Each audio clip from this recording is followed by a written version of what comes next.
Hypersonic missiles, ballistic missiles, and advanced cruise missiles, all of them will be knocked out of the air. The Oval Office announcement came with flashy backdrops, but it was the content that commanded attention. A bold vision of America's science fiction future, where satellites blast missiles from the sky. Once fully constructed, the Golden Dome will be capable of intercepting missiles, even if they are launched from other sides of the world, and even if they are launched from space. Trump is promising a globe-spanning shield with anti-missile batteries on land, at sea, and circling high above in space.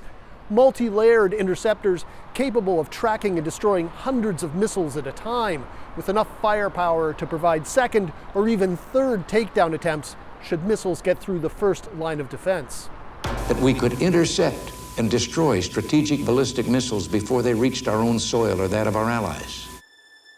Such lofty ambitions aren't new for Republican presidents. Ronald Reagan proposed his Strategic Defense Initiative, dubbed Star Wars by opponents, back in 1983.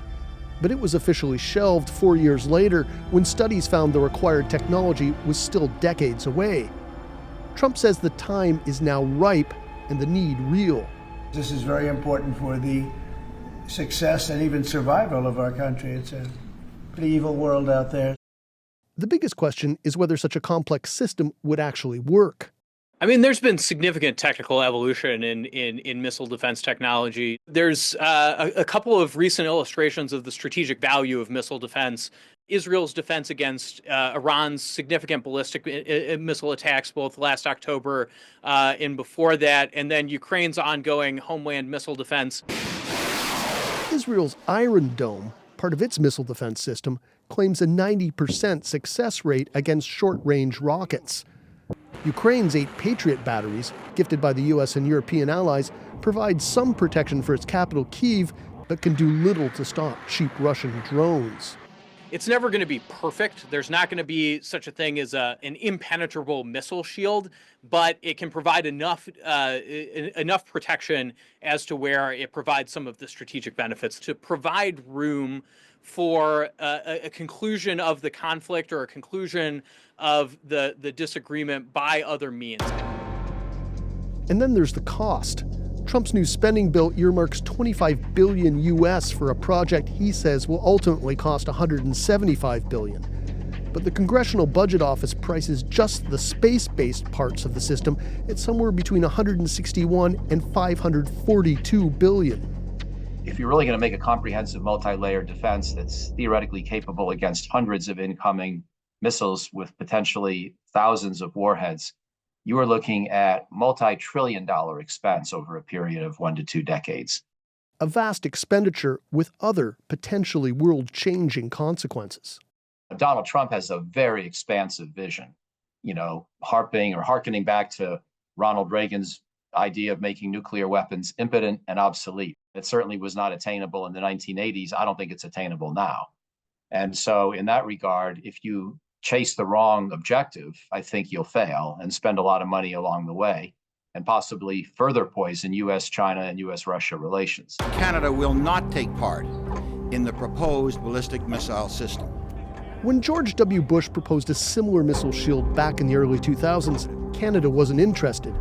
But now, faced with a trade war and a president who finds as much fault with friends as foes, times appear to have changed.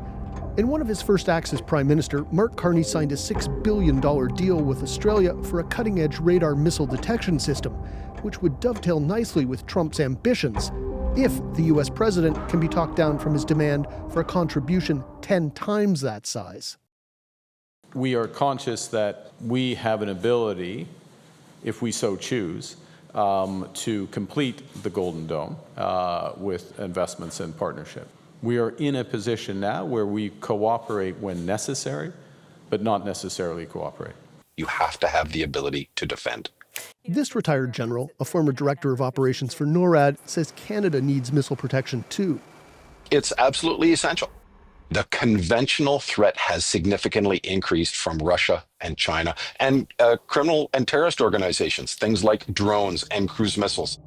Trump has never been short of big plans, although his track record on seeing them through is mixed.